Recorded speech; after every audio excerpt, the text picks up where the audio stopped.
आज बनेबा बायगणर गोटे बहुत ही टेस्टी रेसिपी जोटा कि आपण रुटी गरम भात पखाल भात सबुथिरे खाई परिबे।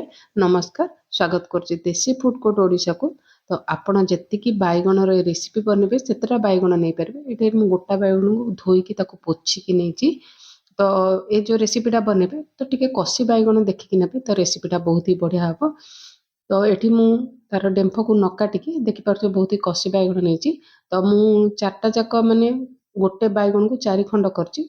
तो मझिरे जोटा आपण माने जो पीसटा बाहर करिवे ताकू टिके मोटा साइज रखिबे तो रेसिपीटा भल हबो। तो देखि पारछो मु केतिकी मोटारे काटिछि। तो दी साइड रे जदि आपण चाहबे बनेकी खाई परिबे नले आपण जो मझिरे जो मोटा साइजटा करछन्दी सेइथिरे आपण एटा बने परिबे। जो पोको की कोन थिबो आपण देखिकी काटि नेबे। तो एटा टिके पोको अछि मु ताकू बाहर करनेबी। बायगणटा टिके पोकोड़ा अछि। तो देखि पारछो केते मोटा साइज रा मु बनेछि। ए जो साइड रे जो आपण जदि बनेबा को चाहुनांती तो साइड रो पतळा अंश करके आपण काटि परिबे आ टिके मोटा भी रखि परिबे। तो छुरी साहाय्य रे एमति आपण क्रॉस साइज रे काटि नेबे जोतरा कि मसला टिके भल से भेदी पारिबो। तो देखि पारछो आर पटरे भी सेम जो थिरे आपण कटिंग करथिबे सेई ऊपर ही कटिंग करबे नले मझिरु बायगण सब बाहरी जिवो। तो बहुत ही टेस्टी रेसिपी और बहुत ही कम समय रे आपण रेसिपीटा बनै पारिबे और बेसी किछि मसला गुंड भी आर आवश्यकता नाही। तो थरे एमिति बनांतु आपण को रेसिपीटा बहुत ही बढ़िया लागबो। तो जो साइड रो जो बाहरी छि ताकू भी मु एमिति कट लगे देछि और गोटे थाली के से जो बायगण को बाहर कर नेछि।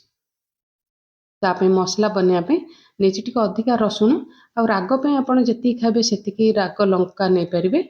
आ एटे कलर पे मु काश्मीर रेड चिली पाउडर गोटे चमच नेछि। आ ए रेसिपी रे आपण रसुण और भाग टिके अधिका नेबे बहुत ही बढ़िया लागिबो। तो आपण थरे बनांतु ए प्रोसेस रे आपण को निश्चिंत रेसिपीटा भलो लागिबो।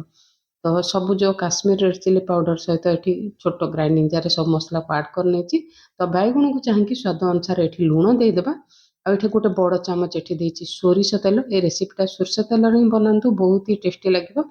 देखि पारछो गोटे की 2 चमच एठी मु पानी देछि ताकू ग्राइंड करनबा जे पेस्टटा टिके बहळिया हबो। तो देखि पारछो एठी ग्राइंड कला पर आपन को देखौछ आ को मसला को भी गोटे जगह रे एठी बाहर करनबा। तो आज रे छोटो रेसिपीटा जदि भल लागुछि तो वीडियो गोटे निश्चित लाइक करनेबे। आ एठी देछि गोटे चमच राशि।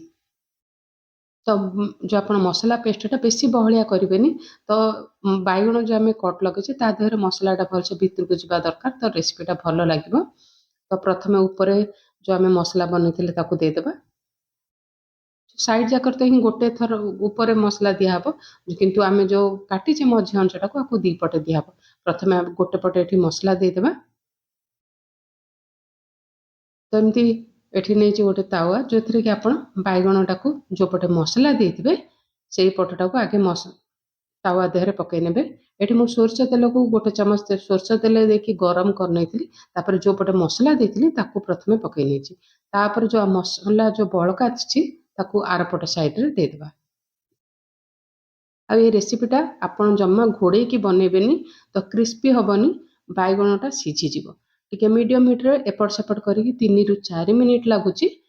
तो एपट सेपट करिकि टिके टिके करी प्रेस कर बायगणटा को भल से भाजी नेबे। थरे बने की खांतु बहुत ही टेस्टी बनुची। तो टिके टिके प्रेस करिकि जम्मा घोड़ेबेनी घोड़ेले बायगणटा सिझी जिवो। तो बायगणर से टेस्टटा आसीबनी जोटा कि आपण न घोड़े की सेकी सेकी जति भाजबे। तो 3 रु 4 मिनिट पर आपण मान को देखौची बहुत ही टेस्टी रेसिपी बनिथिला आ बहुत ही भल लागुची। बायगण न खाइबा लोक भी खाइबे। जदि आज रेसिपीटा आपण मान भल लागिला तो वीडियो को लाइक शेयर सब्सक्राइब करनेबे। फेसबुक पेज रे देखुथिले फॉलो करनेबे। ऊपर टिके धनिया पत्र दे देछि। एमती बनांतु खांतु सुस्थ रहंतु।